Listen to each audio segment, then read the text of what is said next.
Okay, magandang umaga, class. Gising na ba lahat? Gising na ba? Okay. Rinig ba ako? Rinig Yes, ba ako? miss. Rinig naman. Okay, magandang umaga. Ngayon ay pagpapatuloy lang naman natin ang pag-aaral natin sa nobelang No Limitang Here na nasulat ni Jose Rizal. Saan kabanata na nga ulit tayo? 47 at 48. Okay. Sige. Okay, nakikita nyo ba tong PPT? Hindi ko nakikita, miss. Pero nasa libro din yan. Nasa pahina 400 at 78. Ang dalawang donya.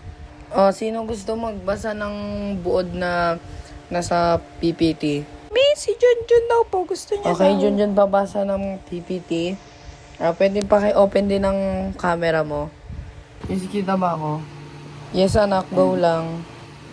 Sa kabanatang ito, nagkita at nag-usap si Doña Consolacion at Doña Victorina. Dalawang babaeng may mataas na tingin sa sarili at parehong nagpapanggap na mas mataas ang estado kaysa sa totoo. Nagpalitan sila ng mapang-asar na salita at tila nagpaligsahan kung sino ang mas sosyal o sibilisado. Kapwa sila may pagka-Inglesera at ikinahihiyang maging Pilipino. Sa kanilang pag-uusap, lumabas ang ugaling mataas, mapanlait at puno ng pagkukunwari.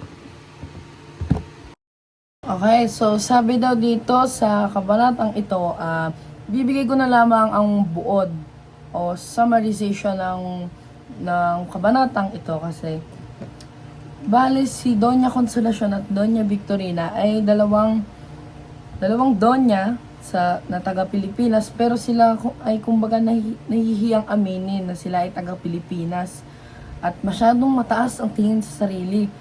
Parang ang mga tao din ngayon na ang tataas ng tingin din sa sarili na porket nakabili ng ganito, ipagmamayabang at akala kung sino na.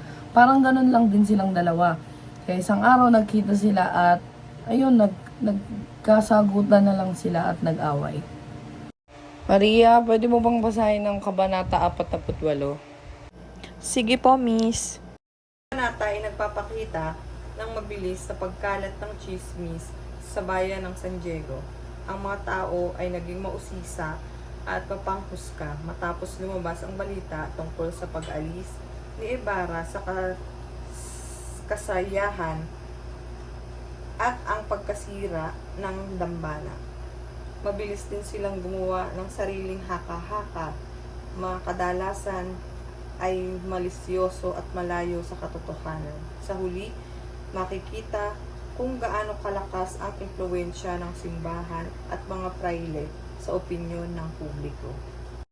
Okay, class. So, nawala yung camera ko. Pero okay lang yan. Okay, so sa kabanatang ito, nag-usap si Elias at Ibarra, di ba? Binahagi naman ni Elias ang kanyang mga karanasan at sakit ng kanyang pamilya dahil sa maling paghusga ng lipunan. Ngayon din naman, puro ganyan, kung dami-daming haka-haka na kumakalat na wala namang pruweba na totoo, di ba? Hindi lang naman to nangyari sa No Limitang Here. Ito yung nangyayari din sa kasalukuyan. Hindi ba? Okay. Sinubukan niya ipaintindi kay Ibarra ang kahirapan ng ordinaryong mamamayan lamang, kagaya ni Elias. Pero kahit gusto ni Ibarra ng pagbabago, naniniwala pa rin siya na dapat dadan ito sa maayos at legal na paraan, hindi sa dahas. Okay, so time na pala, hindi ko napansin, no? Sagutan nyo na lang yung journal na isasend ko sa GC natin. Pasa nyo mamaya ng 7 p.m. And goodbye, class. Goodbye. God bless you. Ingat po.